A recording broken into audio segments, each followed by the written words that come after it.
那欢迎 Welcome back to the afternoon session of our forum. So we will begin the panel discussion on topic 2, human-oriented urban planning adaptation. Let's a round of applause for the moderator of this session, Commissioner Ye Yijing of National Human Rights Commission.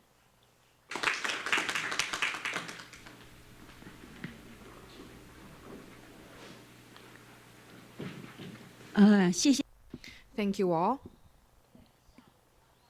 For this afternoon, I have asked that we must have coffee for the afternoon break because the morning session already used up the coffee that was available outside, and we'll have new refreshments in the afternoon. So thank you for your efforts coming here. And the morning session, we heard from Professor Schumerus, and I want to have a brief response on behalf of Taiwan first. If my memory serves me right, in terms of the EU, the UK has their domestic energy supply of 55% and 50% and 40 and above in European countries. But Taiwan, we only supply around 4% of our own energy. We cannot generate as much power like Germany and France, or to import from as close as Russia and natural gas directly from Russia. We need to have imported energy supply or nuclear in France. All of the power grids are all connected, but Taiwan is really isolated from everywhere else. So I want to have this plead that we are sparing no effort, and it's really such a challenge for us to reduce carbon emission. We are not a member of the UN, but we want to follow suit in any issues that are beneficial to human rights, to the environment.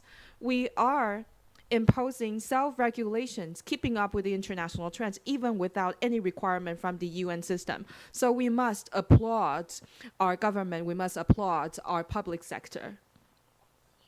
Not to me, to all of us here.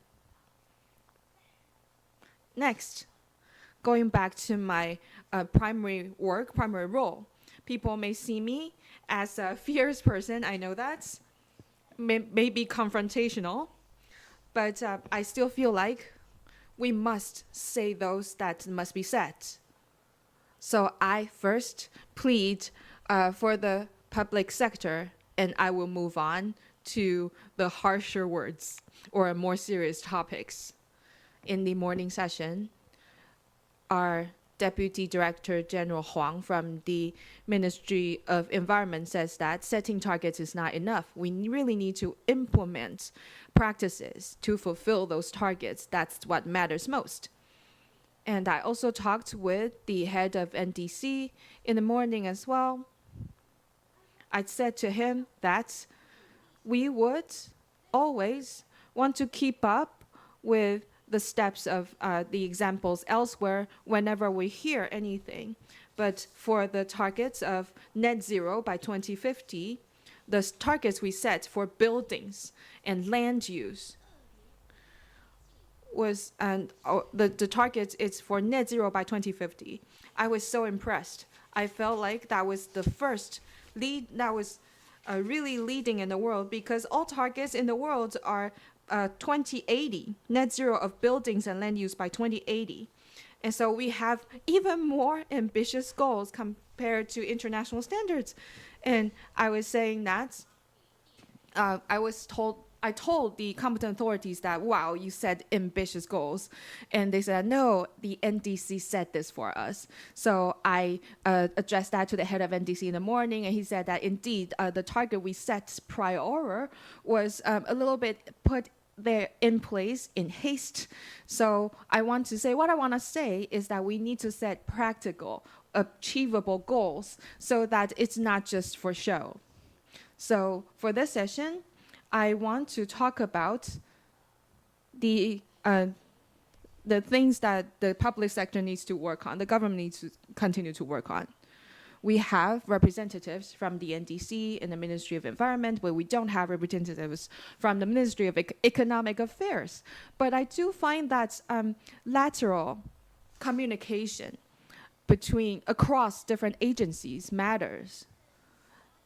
We need to incorporate multiple regulations and ministries on the environment, even though the Ministry of the Environment is a competent authority. Other ministries need to collaborate and coordinate as well.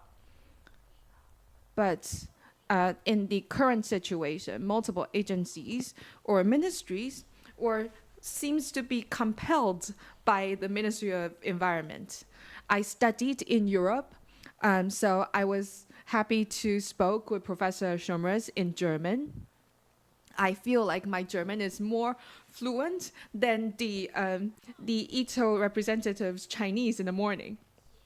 But I'm very grateful for the European Union, because the EU's carbon emission accounts for 7% worldwide. But most regulations, methodology, and efforts are led by the EU. And that's also because even though they only have 7% of carbon emission, but the EU is impacted drastically by climate change, just as anywhere else in the world, because we all live on the same planet. We see the floods in Spain this year as an example. So no one can be left out of the impact of climate change, whether you're in Europe or Asia or anywhere else. So we all must put in effort, but we shouldn't boast about our efforts. We need to really implement or take tangible steps. So here's a critique for the public sector once again, sorry. There is no concrete actions from the government. Actually, we see the private sector and the civil society doing more in tangible measures. Because we are an island and we must be implemented in the global economy, we need to export. And that is why the industry or the Ministry of Economic Affairs were forced to take actions. So we are forced to take actions. I feel like the Ministry of Fiscal Affairs actually has done well under such a pressure. Many financial institutions for reinsurance, for the financial systems, communication worldwide, the institutions must comply with all the principles and standards in the international community led by the UK, for example. Once again, another critique for Taiwan. Here's an example. I need 2 minutes. The Ministry of Economic Affairs to have green energy for the industry. That is why the ministry was starting to develop renewable energy and green energy. And without the DPP, there is no, we cannot make it happen. But the Ministry of Economic Affairs only focuses on green energy without the implication on people. For example, the PV panel affecting neighboring communities, especially Aboriginal communities. And they didn't think about how it's going to impact neighboring communities or how to dispose the waste of the panels. Even though the ministry allocated a budget to dispose of the retired panels, but the budget is used absurdly to having the companies, the private companies, to give back a certain amount of money after they receive the money in the first place. So it's really difficult to implement. So in the past 3 years, we learned that the current situation, the current situation is not practical. So and they are only taking amended programs now, having the private companies to commit to the fees for the next 10 years first and to pay upfront. So the ministries should think ahead to think about the practical implementations, and we should be human-oriented. And the Ministry of the Interior setting a goal of achieving net zero by 2050. It's already not possible. And now the Ministry of the Interior is not saying net zero, is approaching zero, because the pronunciation is similar in Chinese. So the approaching zero is that here's passive design of the architectural buildings and effective and efficient utilization of equipment, and to introduce smart control and power integration and development of clean energy that follows BEMS standards. So all of these measures can help us heading towards zero emission, but not net zero, but just heading towards. And so we will approach heading towards near zero, and saying to achieve 85% of all buildings across Taiwan would be nearly net zero. And how to achieve that? And what about the 15% left? Let's say that one day, all of your buildings, all of the buildings that we live in Taiwan, 85% of them have all these smart technologies that are nearly net zero emission. But what about the rest of the 15% of the residents of the old buildings that may be hot and humid and without AC or terrible conditions? We should not leave them behind. The government should take practical, tangible measures to allot budget to think about all these disadvantaged groups that may be impacted by these policies.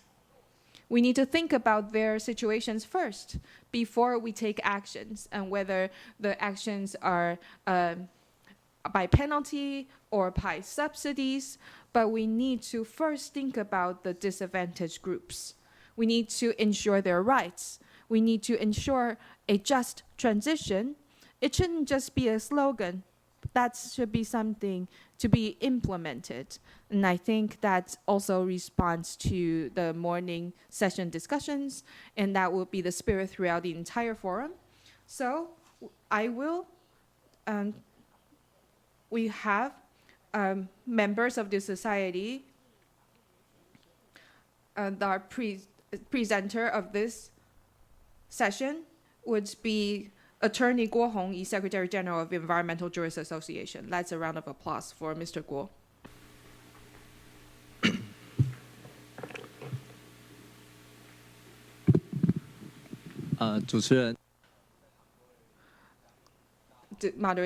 Moderator, distinguished guests, ladies and gentlemen, good afternoon.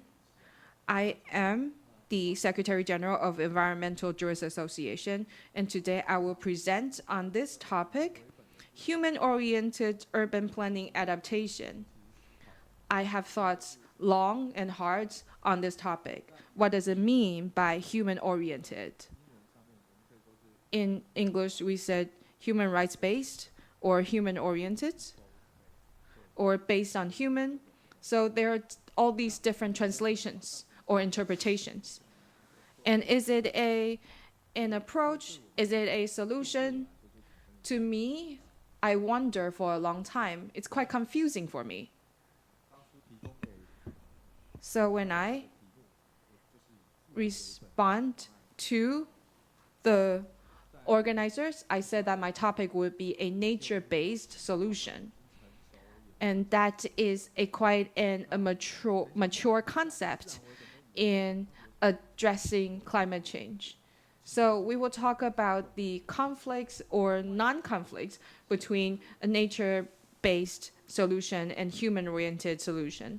And then urban planning and urban planning adaptation. I was confused and tormented on these terms as well. Urban. Because we oftentimes use urban or planning, etc. But for urban planning in Taiwan, urban planning is actually a term. So it's difficult for us to use the word urban planning to include all those plannings regarding land use. That's why I changed to a different wording, which is land use planning instead of urban planning. I hope that while using these consistent words, it will let people know that be it the urban or cities that we're talking about, it's not limited to the urban planning act, the terminology under the Urban Planning Act. I'm talking about the governance of a city or the concept and the development of a city on an, and how do we apply these nature-based solutions to the land use division. So basically, currently, what we have already developed is that what we need to do is to reconnect with the nature. We need to coexist in harmony with the nature. So when we talk about environmental rights, the UN already regulates and conceptualizes the concept of environmental rights. It can also cover the right to survival that is protected under the Constitution.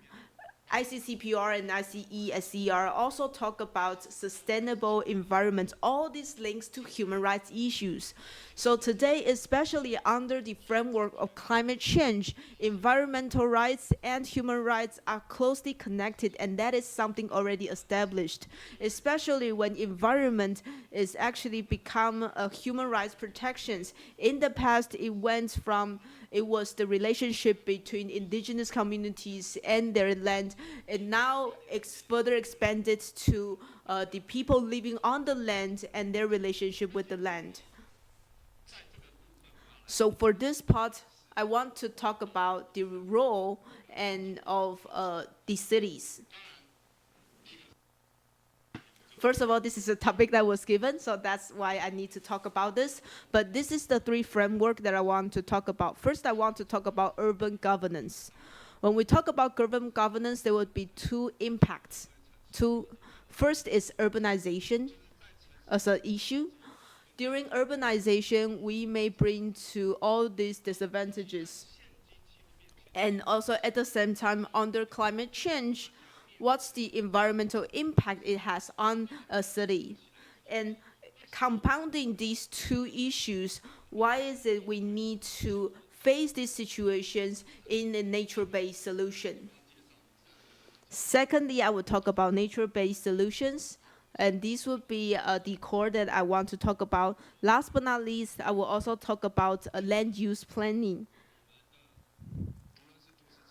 Be it urban planning or land use planning, when we're doing any type of spatial planning, it itself is a way to practice climate adaptations or implement human rights. First, I would like to talk about the importance of cities. People may think that cities cannot be connected to nature. However, cities are exactly located within the environment. We're not able to exclude cities outside of nature environment. More importantly, cities is an important hub between human beings and the nature, because we live within the cities. The developments currently we see now is that you feel that human beings live inside the city. If you see any wild animals, you will feel that it's like an animal formula. You see something that's similar to a Zootopia, but it's not like that. We need to look at it in a wider landscape, and let's look at the different aspects of an urban governance. First, it's a population within the city. A city is a populated area. It is a place where people mostly live in and also go to school too. So it is a place where the community gathers. Secondly, a city provides economic activities for people to get jobs, and there are relevant regulations that governs these economic developments. Also, within the city, we need to have environments. It includes the preservation of ecologies and cultural heritage. Fourthly, land use. In terms of land use, the moderator specifically mentioned that the regulations on buildings, on green buildings, Green buildings are regulated under the regulations regarding constructions and buildings. But for land use, it has this National Land Use Act, Urban Planning Act, etc. All these special planning related regulations that can be a blueprint for land use. Next, transportation. Within the city, for instance, there may be a Taipei Metro Station and Taipei Metro Station Company, etc. It may has its planning regarding transportation, but in terms of traffic, it also has a cross-country or cross-county planning. So if you look at all these factors individually, it may be something that an individual cities or counties need to face with. It also includes, for instance, infrastructure such as waste handlement or other things. All this will be included within the scope of urban governance. More importantly, within all these things that I just mentioned, we need to have land for these different purposes. I think most importantly, out of all these things, a basic framework comes from the regulations that governs the planning. Through these regulations, we allow each of these different functions has its own land use accordingly. But if we look further, this also means that we need to solve the consequences of urbanization. So these are some of the issues that comes with urbanization. First, there are more and more people gatherings. The population becomes denser and denser. So since these places provide a lot of opportunities, people gather to these cities. Another problem that comes with this dense population, it means that the land per capita would be smaller and smaller. A land I can live in becomes smaller. So take Taipei City, for example. With the same amount of price, you would only be able to buy a very small amount of land or rent a small apartment. And also the expansion of a city. So this means that with a city continues to grow, the city will expand to other areas. And this may impact, for instance, development of the environment. We need more land for people to live in or for industrial to develop. And it also comes with, for instance, waste disposal and other disposal systems. There are also problems that comes with this. And then with more population, we also means that the resources will get scarcer. The supply of food, the supply of land, the supply of residential areas, so anything related to human beings living in these areas have to do with resources. Also, with population comes pollution. You start to see, be it economic pollutions, industrial pollutions, or just the waste coming from the place that we live in, or the wastewater that we dispose every day. And then, of course, there may be ecological destruction because we are fighting lands against the nature, and they may hurt or damage the habitat of animals and plants. Under this backdrop, this is the existing issues of an urban place. Coming next to it, in terms of the climate adaptation, I won't look at the mitigation part of climate change because we're looking at adaptations. So what's related to urban governance is, for instance, the long-term climate events. The rise of sea level may have an impact to us. For instance, we took some interns to the coastal area. A lot of the lands have already occupied by the ocean water. Some of the tombs have already been covered, and some land and also road have already been covered by ocean. All these are long-term issues. The rise of global temperatures, the heat island effect within the city, and the climate security issues. This is a gradual issue. So you gradually start to realize the differences within the city, but you wouldn't all of a sudden find that it's a crisis. But a short-term climate event will really let you feel the urgency. For instance, heavy rains, or for instance, droughts, storms, forest fires, etc. These would all of a sudden let you feel that there is this crisis coming or disaster coming. In summary, for urban planning, it involves a lot of different regulations. For a city planning, it involves not just the Urban Planning Act or relevant Spatial Planning Act. It also involves, for instance, water infrastructure, if you want to deal with wastewater within the city, how does it combine with other rivers, or for waste disposals, what land needs to be used, or if it's across county or cross city management, how does it the coordination needs to be, and how do we plan a green building, how do we plan the relevant environments. It involves many different regulations. Secondly, land use planning is a basic framework for city governance. With this framework, I know that what this land is for, what's the purpose of this land, but it doesn't mean that it would be limited to this set function or set purpose. When we are facing national land planning, we feel that once this land is being assigned as maybe an agricultural area or for a different area, then there's no possibility of future development. It shouldn't be this way.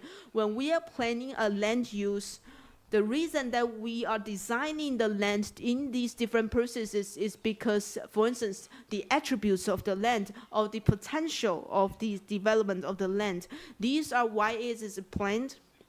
And within this setting, with this, there be without violating the purposes, you will still be able to have some potential development. So, like I said, this is just a framework. It's not like you are completely limited within that framework. Next, coming back to a very important thing for city governance, that is, even for any administrative planning, if there's any administrative actions that say, for instance, administrative punishments or administrative contract, etc., within this administrative act, it is actually a practice for realizing and protecting fundamental human rights. So administrative actions is also a practice in protecting basic human rights.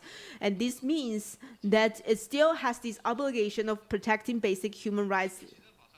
This obligation may not necessarily be shown in the regulations, but it would be seen in, like I said, these different regulations may require them to exercise these functions, for instance, environmental protections, ecological preservations, etc.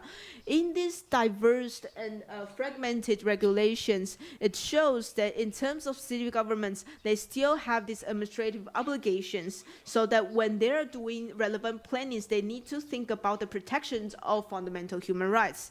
Coming up to the next concept. Next, that's jump out of this discussion, and let's talk about a nature-based solution. Nature-based solution basically means, under the definition of International Union for Conservation of Nature, it means that it is a protection and sustainable management and restore nature or human-based ecological system actions. And these actions can effectively and flexibly respond to social challenges. Let's look at the term social challenges for once, and to provide human well-being and the benefits of biodiversity. So first, it is the existence of ecological systems. With the ecological systems, you are able to respond to social challenges and at the same time provide benefits for human beings' welfare and biodiversity. When we are not able to mitigate as fast as the trends with the crisis and disasters, what we want to focus on is how to adapt to these disasters. So all this will come back to the ecological system. How do we leverage these ecological systems to respond to these different social challenges? At the UN level, at the World Development Bank, it also proposed similar definition regarding nature-based solutions. So you can also briefly look through it and see these different definitions. But I think it talks about the natural systems and sustainability, etc. So these are some important concepts included. First is sustainability. Second is protection, management, and restorations of the ecological system.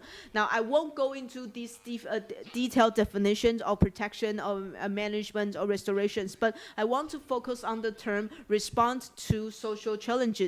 This includes the mitigation, adaptations to climate change. 只是它 And it's only a part of the things that we need to address. Let me repeat. Climate change is only a part of a nature-based solution, or one of the problems that nature-based solutions aim to solve. It's not the primary problem, just a part of it. Next, we also need to prevent disasters, reduce disasters in social and economic development, human health, food security, water security, and prevention of the loss of biodiversity because of biological degradation. So that should be a win-win situation for the human kinds and nature. And the UN has all these 8 principles and 28 indicators. We will quickly look at the 8 principles of MBA's nature-based solutions. First, it needs to effectively address social challenges, just as the topics that I mentioned. Secondly, the nature-based solution should be designed according to different scales. So the country government should have, the state government should have their own scale, local government should also have their different scales of nature-based solutions. And the MBS should bring a net growth in biodiversity and integrity of the ecological system. So we will talk about the false nature-based solutions, that is greenwashing. For example, introducing foreign species to restore a local ecology, or to plant a single species of woods to combat deforestation. All these are false NBS because they do not contribute to the integrity of the ecology. And next, the NBS should be economically feasible. Before we fulfill the goal of ensuring the integrity of the ecology, all of this needs to be feasible in terms of economy without restoring to the full states or completed states of the entire ecology. If all of these processes cannot be economically feasible, the measures would be put to a halt in the middle, and that would not serve our purpose. Next, NBS should have a governance process that's inclusive, transparent, and empowering. And the MBS also needs to balance between the primary goals and other benefits, and need to have adaptive management and evidence-based adaptive management, and to have a proper management methods. So among all these different methodologies of the ecology, there will be specific rules and indicators, and I will skip the details. And first, let's look at the examples.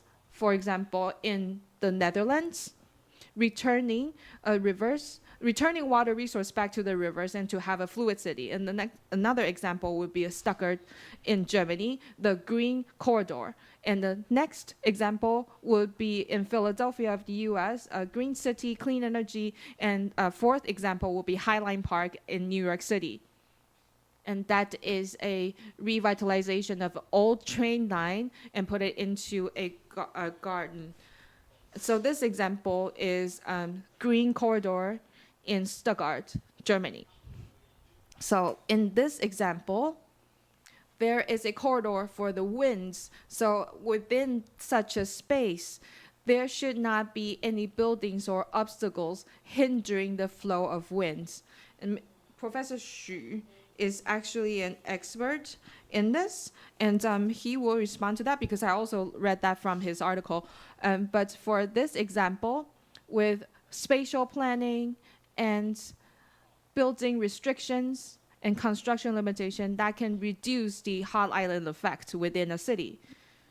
So we will look at the land use to implement adaptation to climate change. First, we really need to have sufficient investigation and disclosure of the information on urban planning.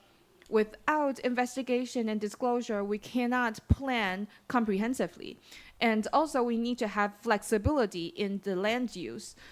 Indeed, for Stuttgart's example, there are restrictions of buildings within the space, but there is still a flexibility in place. And next, to set natural preserves, and that's a critical elements of nature-based solutions. And next, we need to prioritize biodiversity in the entire ecological system. And next, for the national land project for Taiwan, so that would be a structure on the national level, and we go down, top down to the local levels, and even to the townships and city plannings. So we need to have this top-down planning framework, but for the implementation should be bottom-up. The local residents, the local communities, to really think about the plans possible for the local neighborhood, for the local environment, even though there is a plan framework top down, but the local communities can come up with measures responding to these plans. I do not have a specific conclusion, is because the entire concept and the entire methodology are still under development. And we are also facing several issues. For example, in Taiwan, the land use of the rights owners may be in conflict with servicing the ecological system. So there is a social obligation to the right to property. That is a little bit troubling for those who feel like, oh, I have the land right, then I can use it however I want. The connection between your piece of land and other pieces of land, there should be this obligation, this social obligation. And it's even protected or stated in the Constitution and existing laws that there is a relationship between a piece of property and other properties. So we really need to think about this a neighboring relationship. And also there is a standstill of the land use projects in Taiwan. We have all these different goals in the national land project, but the law cannot be implemented. And that's because multiple reasons proposed by the legislators that the title of the land use cannot be altered or cannot be changed. When a piece of farmland is changed to other land use, if we cannot change the land use, people, the rights owners, will feel like their rights or freedoms are damaged or harmed. For a piece of land, agricultural land cannot be converted to else use, they would demand compensation from the government. And that's why the national plan cannot be implemented. And next, the local government's response to extreme weather conditions or incidents, we really need to think about the government's duty and obligation to protect human rights. Some say that the government has already done so much, for example, installing all these retained pools to address or to prevent floods, but there's still a lot of floods. So it doesn't mean that the government is not doing enough. We need to really think about that. And then we also need to consider a balance between multiple interests in the urban planning system. We need to have full information disclosure. We need to have full participation throughout the entire procedure. It's not just one single interest or stakeholder should be taken into consideration. We need to have multiple stakeholders involved. So all of these are the conclusions, and that wraps up my presentation. Thank you.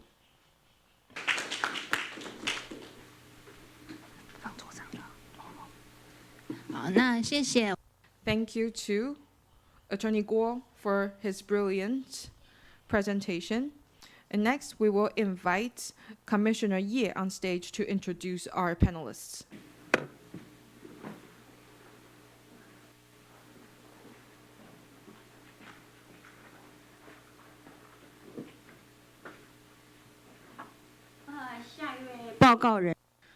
So the next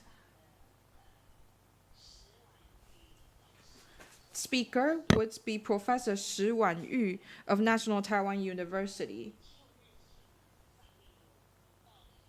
who has extensive research on resilience and climate change adaptation. While the government in Taiwan feel like they have done so much, but because Taiwan is an island located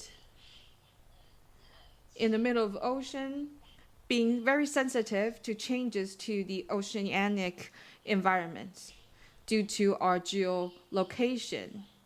we already have allotted a lot of budget to prevent disasters, to prevent natural disasters. However, are such budgets efficient to respond to extreme weather conditions? And so Professor Xu will talk about the resilience or climate resilience. Let's welcome Professor Xu. 好，谢谢叶委员的 Thank you, Commissioner Ye. Distinguished guests, dear organizers, thank you for inviting me. I'm honored to share with you the human-oriented or human-based urban planning adaptation. Upon receiving such an assignment, I felt that the entire dialogue on climate governance and net zero and climate change, I was thinking about how to frame everything together in my presentation. And then I wanted to focus on IPCC AR6, the 6th assessment report, and list all of these adaptation issues concerning people, especially within urban cities, and all these aspects. And I will present that or have a dialogue with you from this frame. First, just to ask,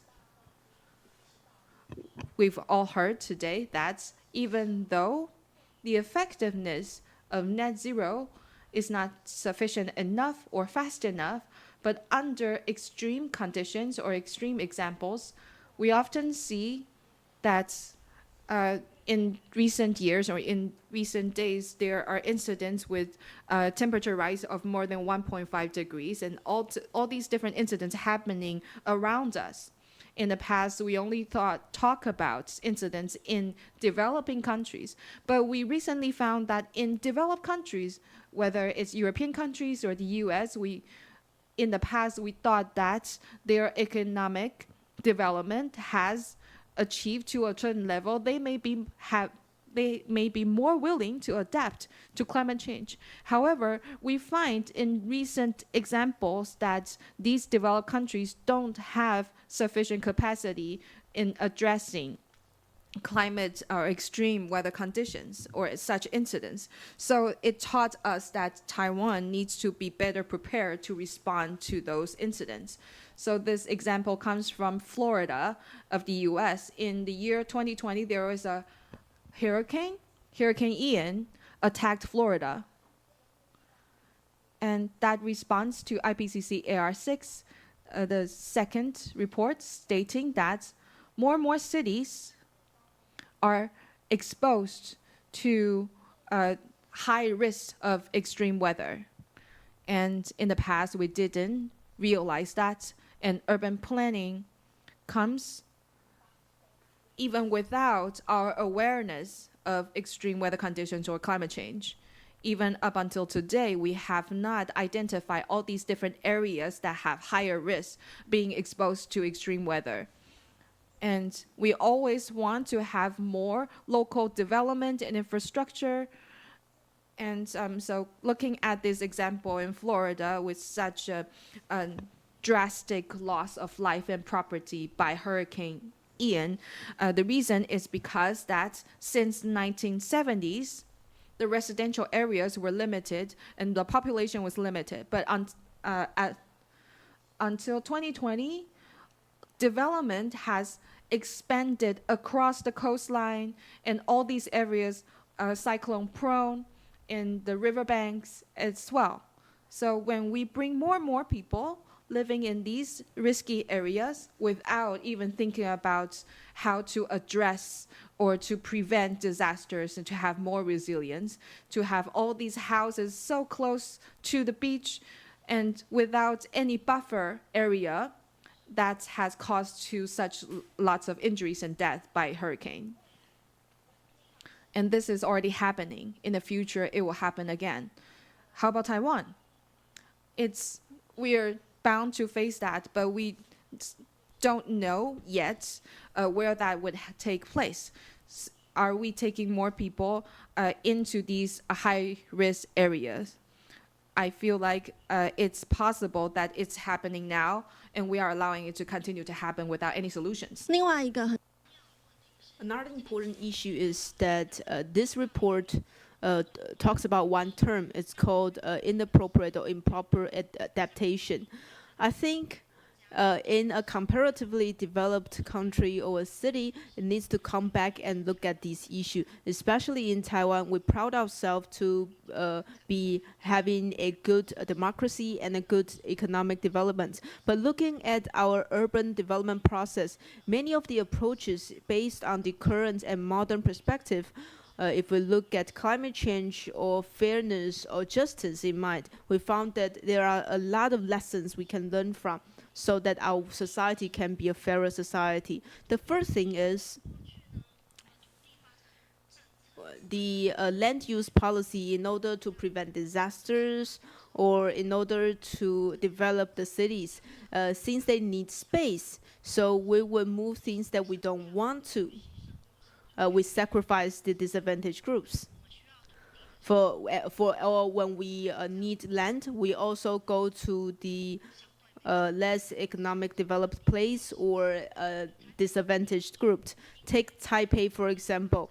The development of Taipei actually, in the past, we look at it at a confrontational manner to face the rivers because we want to be able to maintain the floods because Taipei is a basin.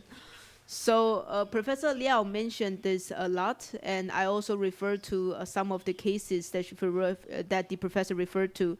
So when we are trying to maintain these floods, we have these flood retention measures. So this is Danshui River and Hesui River. In the past, for Sezi Dao, Sanchong, and Wugu and Taishan area, in the past, they are wetlands. And they are also in the downstream area, so it is easier for them to be flooded. But in order to protect places with higher economic developments in the Taipei city areas, so we built a lot of embankments and dikes. And when these dikes are built, even though the dikes are heightened along the way, and the other places, of course, can now be urbanized.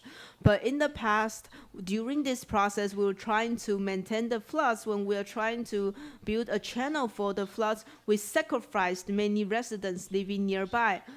They live near in the rural area, and since they are managed, they need to, in order to protect the upstream region where they have higher economic developments, they have to burden the floods.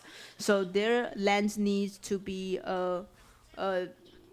taken away by the government. But even to this day, we still do things like that. We want to protect economic development. So for some places where floods are prone to happen, we want to direct the floods to other areas where they are less developed. But it doesn't mean that those areas do not have any residents. So those people would be sacrificed. If we continue to adopt the same approach, it would not be something called adaptation. Under this framework, it would be called improper or inappropriate adaptation because we protect ourselves while sacrificing others. So what happened is that in order to have a place, in order to build a channel of a floodway, there are a lot of forced eviction cases. Now, of course, back then with the authoritarian regime, so the approach would be more extreme. So that also came to the first protest case. Another thing happened to a developed country. This is proposed by a scholar. This is the term called green climate.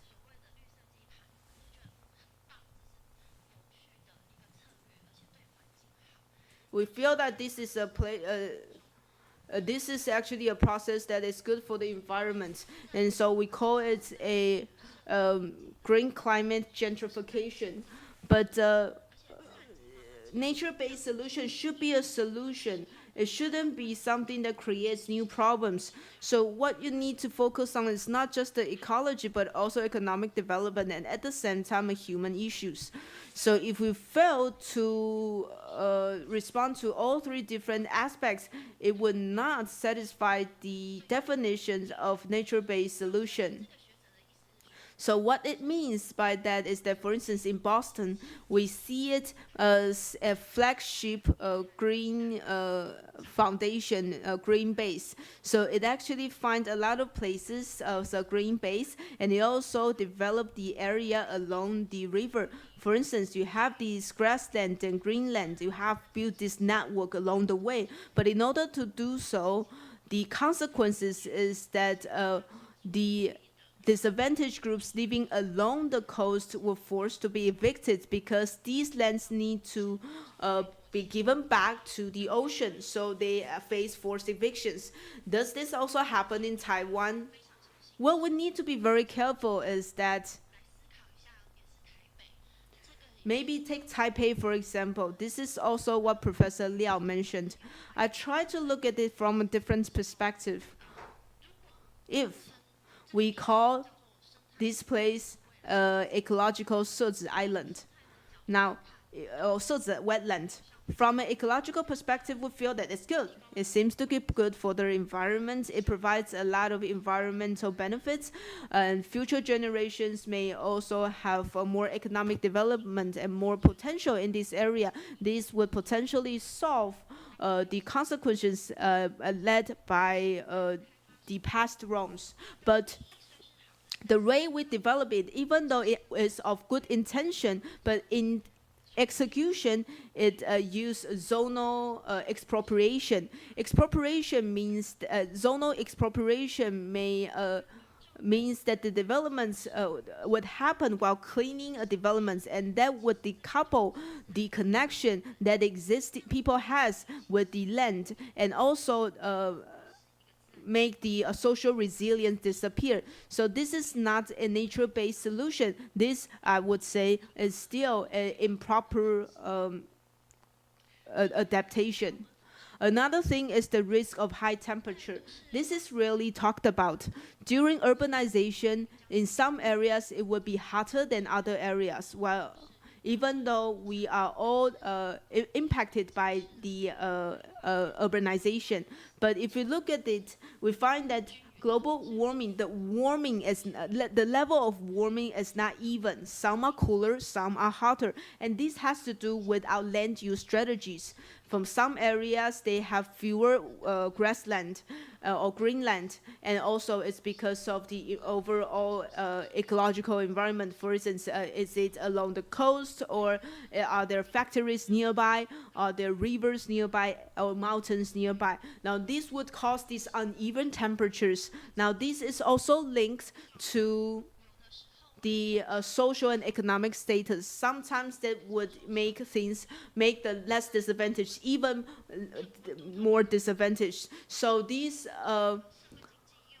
less advantaged groups are then exposed to high temperatures, and they get hotter weathers in summer, and they don't have green land to adapt to these environments. And if they need to turn on the AC, because of economic pressure, they are unwilling to turn on the AC because they have to pay the bill. Even though there's no isolations of the races in Taiwan, but what we still see is that in some areas they're exposed to higher temperature, and these people may be people of the less advantaged group. Then we need to look at the problem of energy poverty.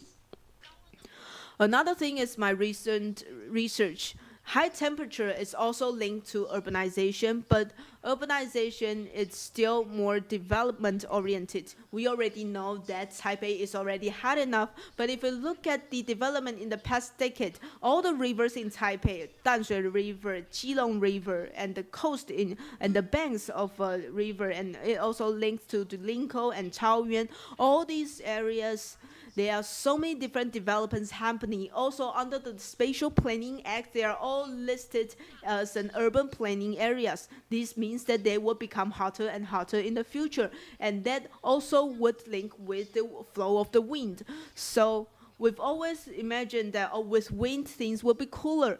However, the problem is that sometimes the wind will only make things hotter because the heat would be emitted to other places along with the wind, and that wind would lead to higher temperature. I have 30 seconds left. I want to come back to the IPCC report. It focuses on during the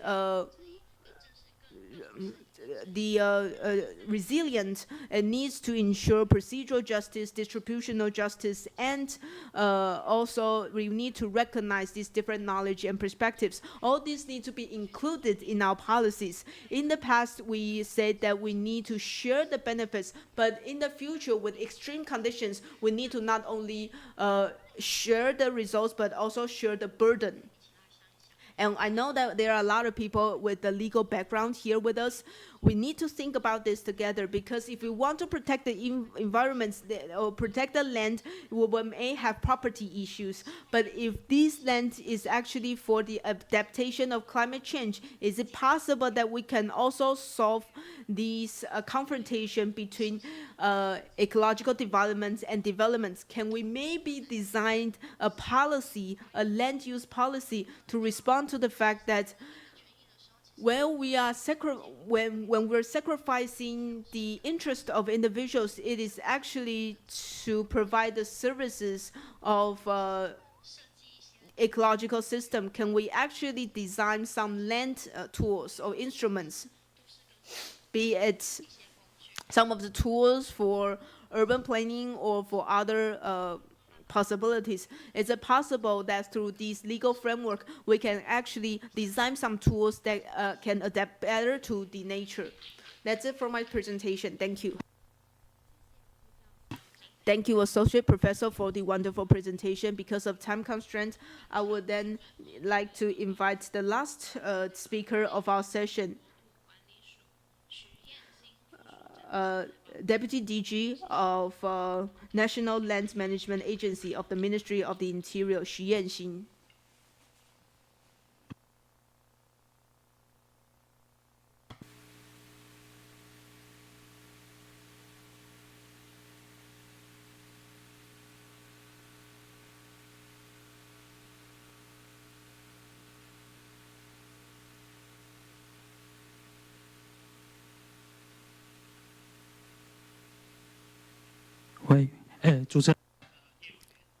Commissioner Ye, originally the organizer invited me and gave me this topic, but I thought it's going to be an academic discussion, but I was quite nervous.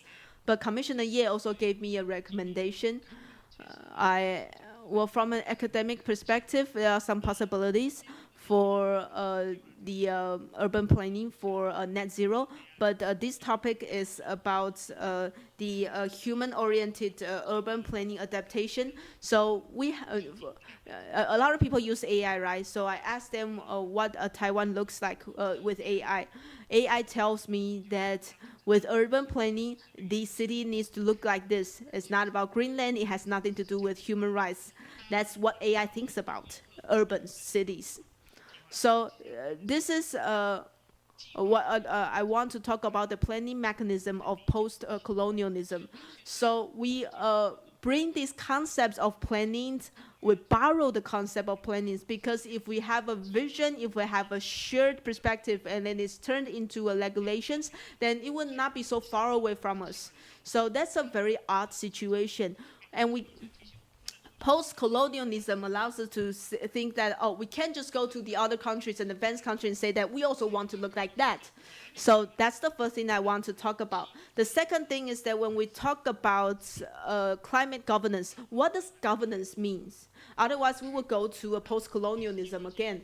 But because of time constraints, I think coming back to my own business, I will want to talk about when urban planning how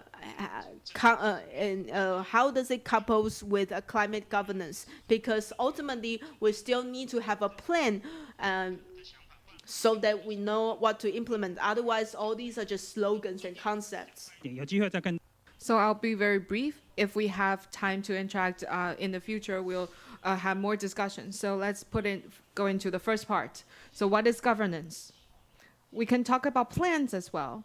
In our expertise, the concept of a plan should have the values, the visions, and then going down, you need to have all these functions and departments and spatial relations and social relations. I put a dash in spatial relations and social relations because currently we don't have that. If we do, we don't need to discuss this. And going down to the plan, you need to implement the plans, and for the plans to be implemented, there may be a development plans and action plans. And for the plans, we need to have oversight as well. But currently, there is no oversight or accountability yet. And to come up with this climate governance and the core framework, I study this. I am a student of Foucault. I do agree with Foucault's argument, saying that governance, in comparison, should think about the subject, and that can be variable, and how we can identify with the subjects. And all the solutions that we come up with should be something that we all identify with. So to put plans into this framework, governance should be about how we make changes and how we make tangible changes. And we can formulate actions, give it social, from the civil society or private sector or the government. We should all think within this framework of governance and to make plans accordingly. So when we talk about climate governance and making plans, we need to think about how we view climate as a community, as a collective. What kind of aspects of climate are we thinking about? And we also need to look at the body politics of climate so that we can expand the effects. Some that you have, all you need to do is to propose a concept and people may agree with you. But some other people made other evidence for them to support or agree with you. And you need to present an experience. So I feel like climate governance should present a platform. The spatial planning should serve as a platform for this. And I also want to talk about, we have friends from Germany and Japan and US here, and we talk about the experience in the US and Japan and Germany as well, especially the example highlight of New York City. And in the concept of space or spatial planning, in Germany, there is a context. They started out in the reform in the Prussian era, and then moving to the modern time. So from this graph, we see Attorney Guo mentioned the example, the wind corridor of Stuttgart.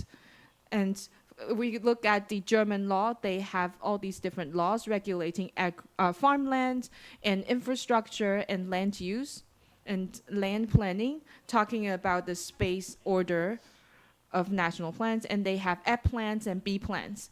And with the context of Taiwan, we have major primary plans and detailed plans. But for the German example, the detailed plans, the B plans, are really, really specific. And I don't have time to talk about the landscape regulations or the landscape planning in Germany yet. That is a very local thing. In constructing a nation, constructing a country, and constructing an urban landscape, all of these are tied together, but I have no time to talk about that today. And so when we do land use, well, I have an animation here that I can't show you, but to briefly put the detailed plans in Germany, they are retrieved. All of the of the designs of the building are specified in the B plans, in the detail plans. However, in Taiwan, the detail plans only talk about the utilization of the building or the land or the functions. So there is no specific designs requested in the plans. So that's following the example of the East Coast of the US, and not even the West Coast of the US apply the same model. But I'll be brief here. This is in New York City. They have a historical context. They have a physical experience in developing cities like this, because New York City in the past had no such planning or regulations, and there are harm or hindrance of sunlight, of air, and then people formed a consensus on restricting the land use or zoning as a system in urban planning. And we follow that example because our scholars probably studied in the East Coast and then brought that model in, introduced that to Taiwan. So we use this land capacity regime in Taiwan.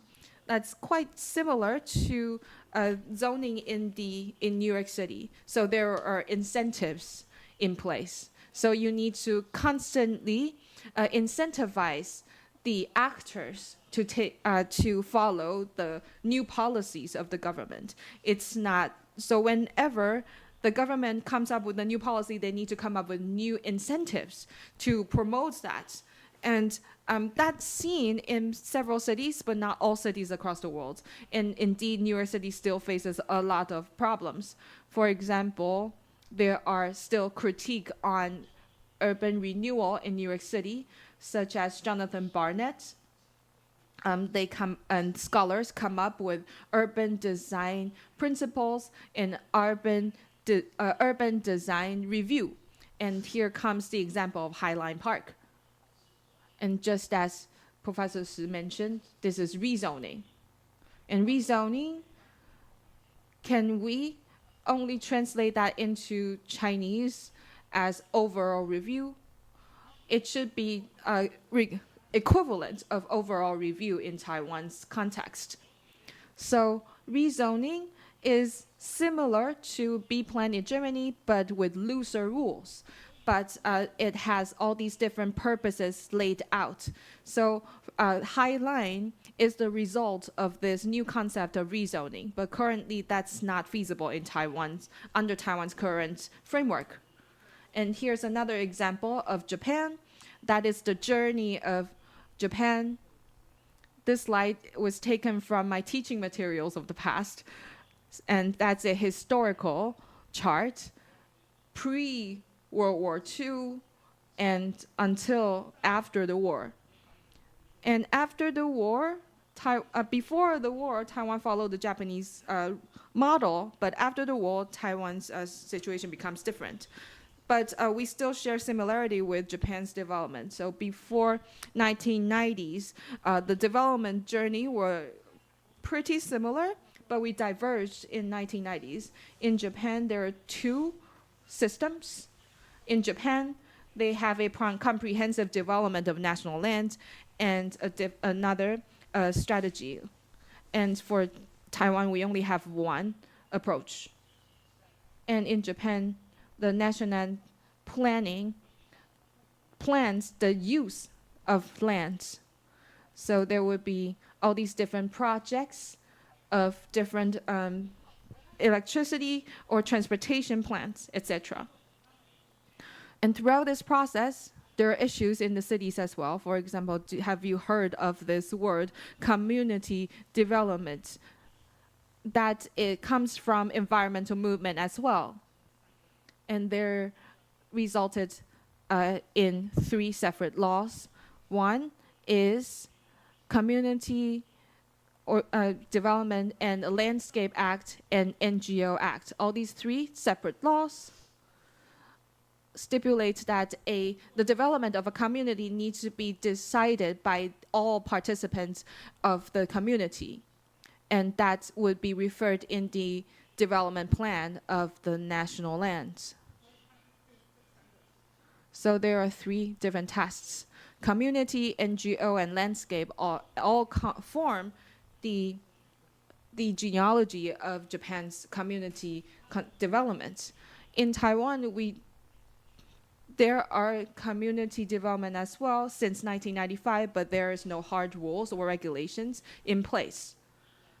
And going back to Taiwan, land reform that is unique to Taiwan, unseen in Japan or US or Germany. The land reform in Germany was only about agricultural land, so that's different from Taiwan's land registration system. And in Taiwan, there are multiple factions of urban development or urban planning because of different schools and different trainings. And so I am only talking about a specific system or specific faction here. This scholar, Lu Yujun, studied in France, so his approach was not used in Taiwan, and his approach would be more similar to B-Plan in Germany. From here, we can see that there are critique to the modern life, and then there's zoning and laws in place. But that's on the left. It's the German example. And on the right-hand side, it's Taiwan's example. We have multiple factions. We have the modernity under Japanese colonial rule. We have the KMT land reform, and we have all these other factions as well. So it's really, really complicated.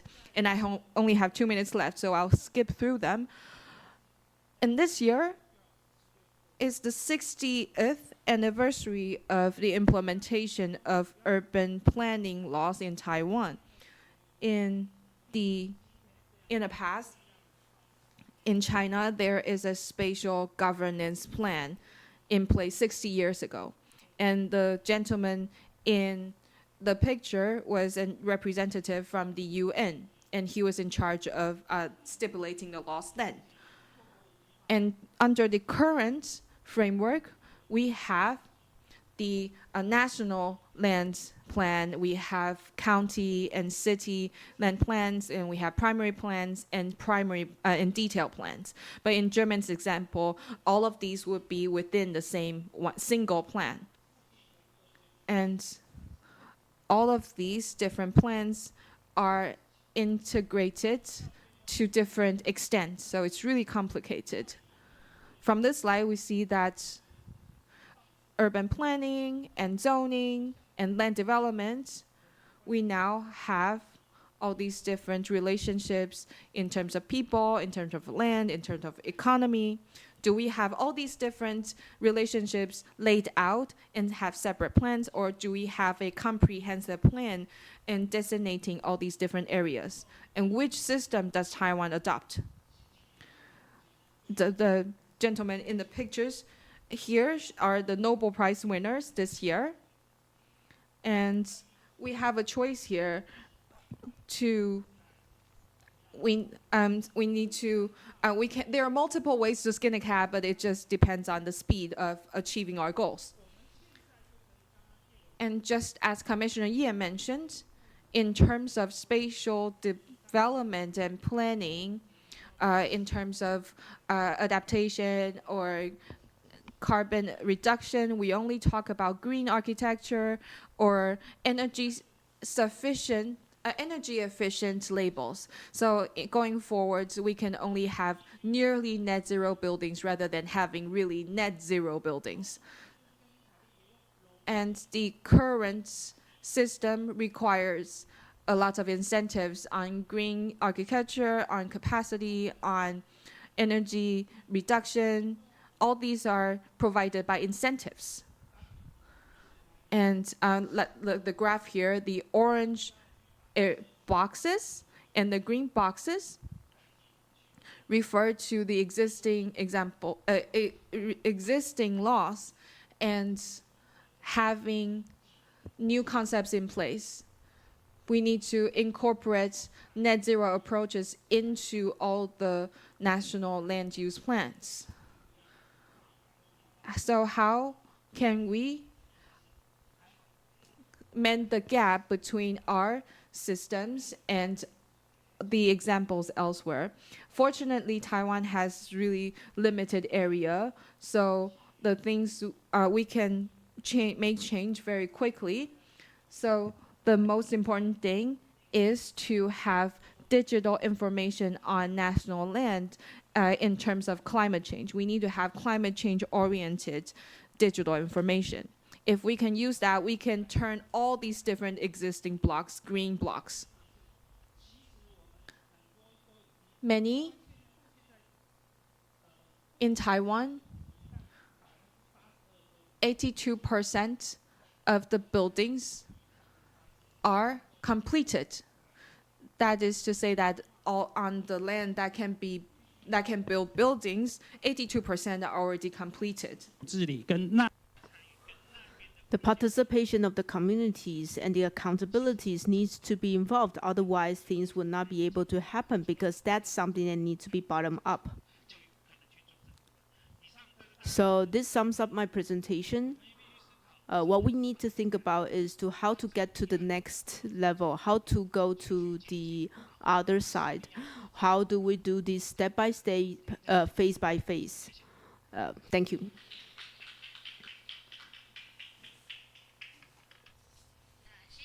Thank you. Thank you, Deputy Director General, for the presentation. We will now go to the Q&A session. I would like to invite the moderator and also the panelists and presenters all to be on the stage. I would like to ask the moderator, Commissioner Ye, to moderate the Q&A session for us. Thank you.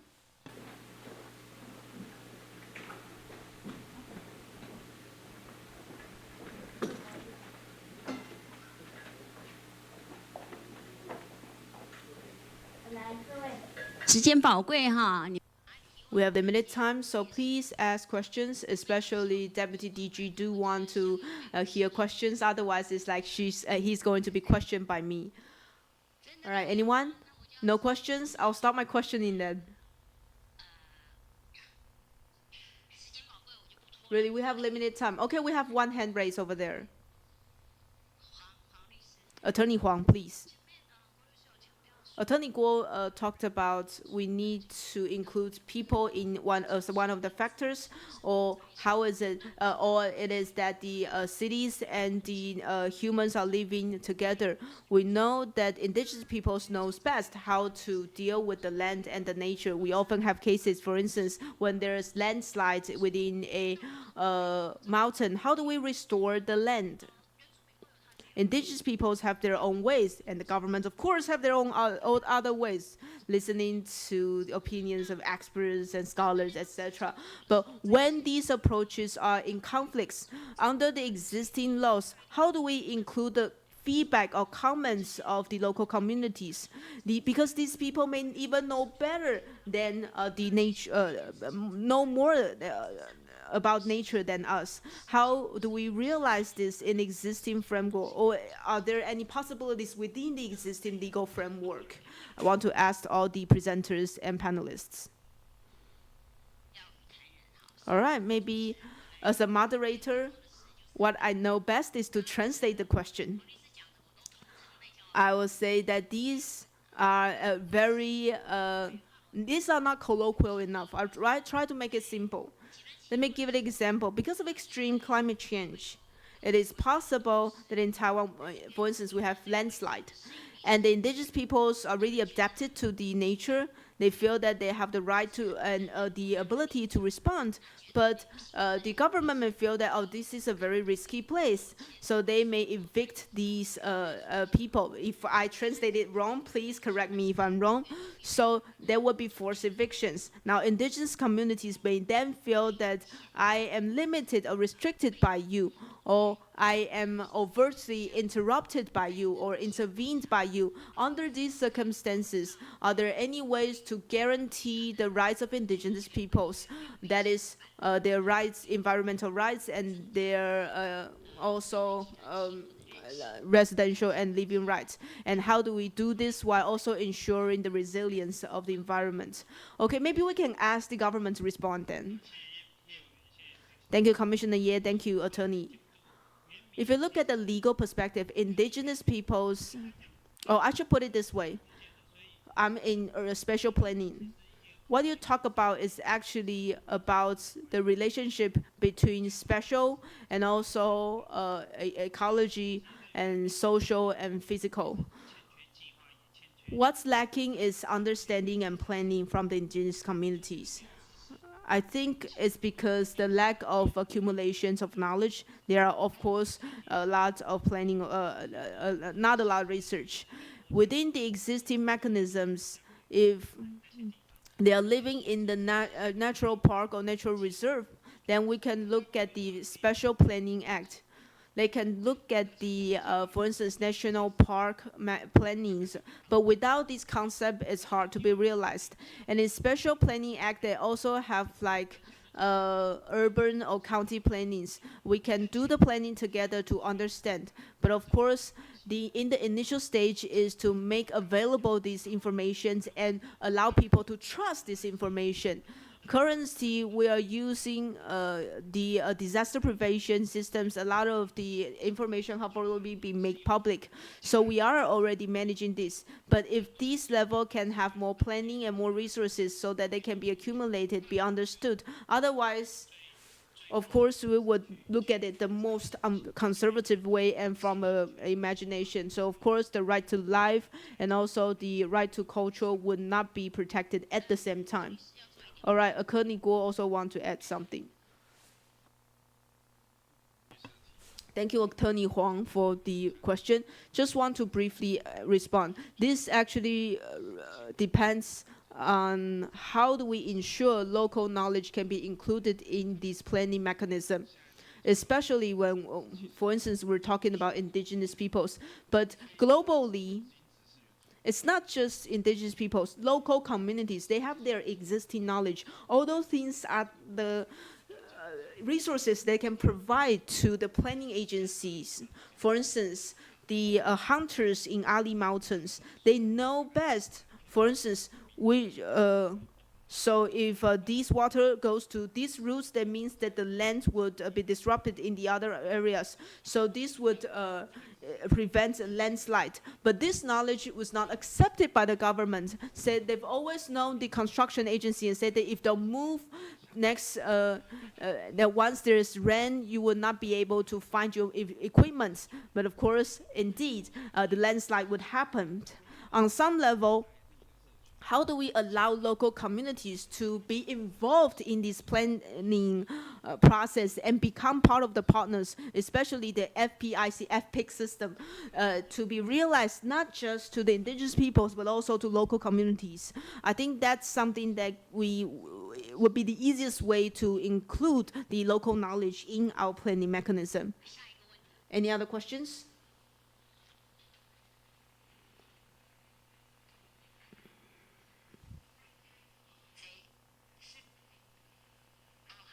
Okay, please. I would like to thank all four for your explanation. I want to include, actually want to look at all of your presentation. The question I want to ask is that when we are facing extreme climate change, we know that a state actually has this 3D mapping regarding disaster potential, because in those we would see, for instance, floods and landslide, etc. But it is difficult for us it seems that the regulations do not require such disclosure, because, for instance, the Japanese actually has detailed regulations that allows us to know that some of these lands are of high risk.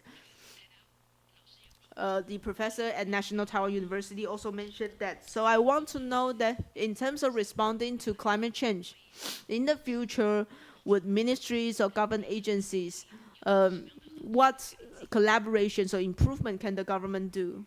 Okay, because of time constraint, we'll allow 3 questions only, so we've already asked 1 and 2 more maybe. My question is addressed to the Professor Shi and also Vice DG Shi. You talk about the heat island. You also talk about the wind corridor. My problem is that if this wind corridor requires a space, because the nature looks like that, you can't shape maybe a certain way so that the wind will be redirected. The wind will not be redirected, it will just go as the way it is. If we are dealing with a wind corridor, and if we want to maybe empty a place and reserve a place, but in the local communities they already have legal or illegal residents in this area, then what are the ways I can do to avoid the so-called inappropriate or improper adaptation, or let's say eviction? That's the first question. Second question is addressed to Vice DG Xu. Take Jiangzi Cui River and the high buildings along Jiangzi Cui. Jiangzi Cui in the past is a wide and spacious area, but now there are a lot of high buildings built. And you mentioned earlier that since this is a building that's already established and constructed, all you can do is to go to the most basic one, that is from the building community perspective, and to make things greener. I think it's a bit abstract. I did deal with some building cases. I want to know, how do we do this better? How do we do this green governance right? And would it be helpful for reducing the temperature within an urban? Or what are the ways to more effectively achieve this?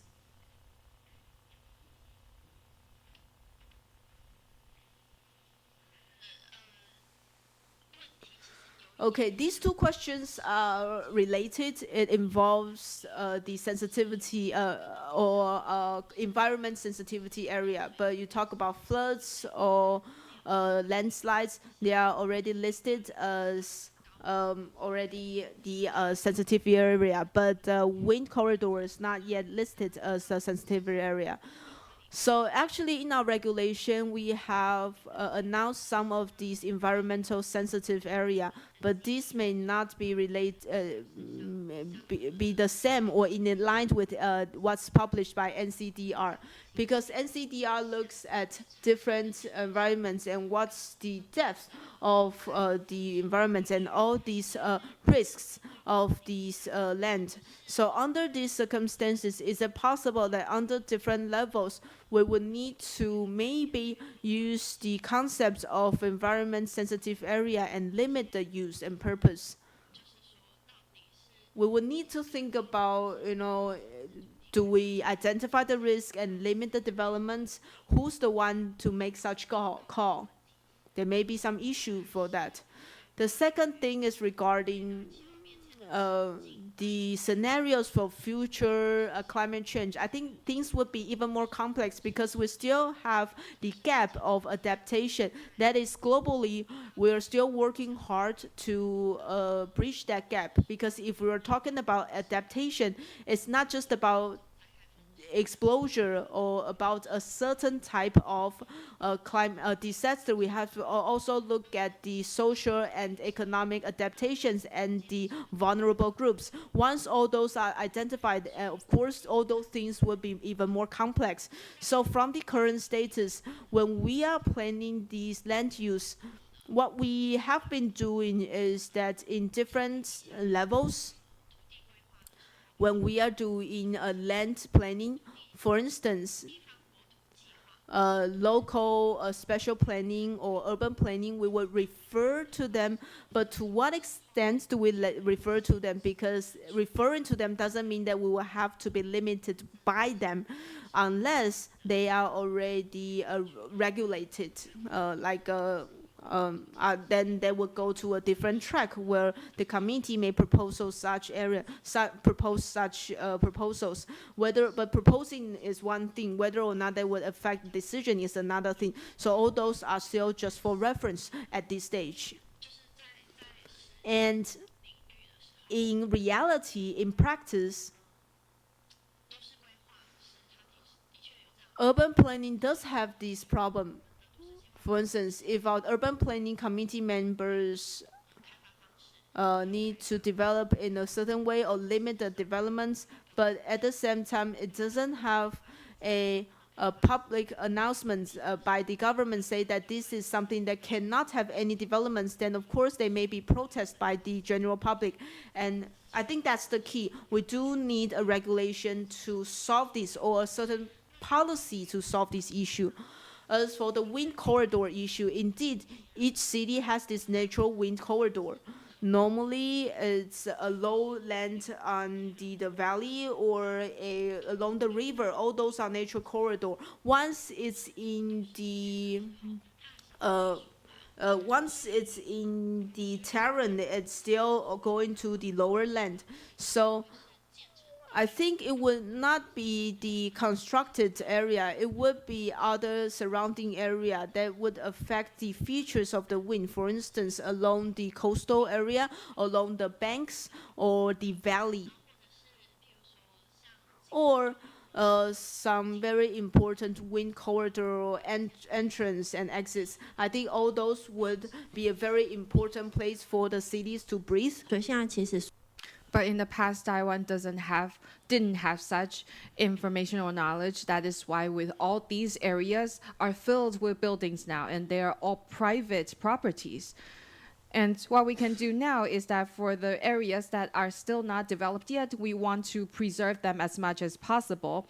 And for the future possible areas for wind corridor that are more sensitive in the urban developing and the plans going forward, we can try to preserve these areas as much as possible. And we can follow example of Stuttgart.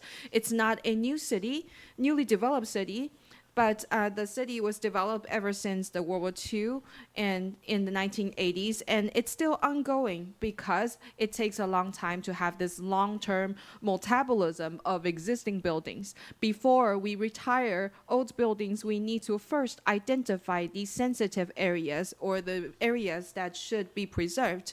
If we identify that in the future development plans, we can try to reserve the space for winds or for other purposes, and in future urban renewals, we can come up with compensation schemes and to reserve the areas. Deputy DG, you are the representative of the Ministry of the Interior here today. So how can we amend the current regulations and to conduct green governance, especially for apartment buildings? So for apartment buildings, we are actually trying to formulate regulations and to have sufficient penalties and regulations on these apartment buildings. We want to follow the example of Japan, who has done extensively in this part. So we need to have the general public first have the experience and to have enough knowledge and information before we empower the general public. So we do really need a lot of sub-plans and projects. And we now are stipulating those plans for community development, for apartment buildings, etc. Here's a quick example. When I was in Taipei city government, we had this incentive project for communities to have all these different ideas on doing green, going green. So any so-called green concepts can be incentivized or subsidized. We do not know for sure that these innovative ideas would have tangible results, because at that time we didn't have the methodology yet. So we would use different technologies such as imagining the future using the AI or following the examples of Japan, Germany, and Denmark. With enough evidence from other countries and examples, we can formulate concrete plans because we know for sure which methods are more effective. And if we can introduce enough examples into a current discussions in Taiwan, we can move forward. So we need to accumulate a lot of know-how and information. And this wraps up our session. Thank you very much. 好，那我们 So we will now have a 5-minute break. We will have a 5-minute break. Please come back at 2:53, and we have fresh coffee outside the venue. And here's a quick reminder that if you have not returned your lunch box, please take it out of to return it now. Thank you.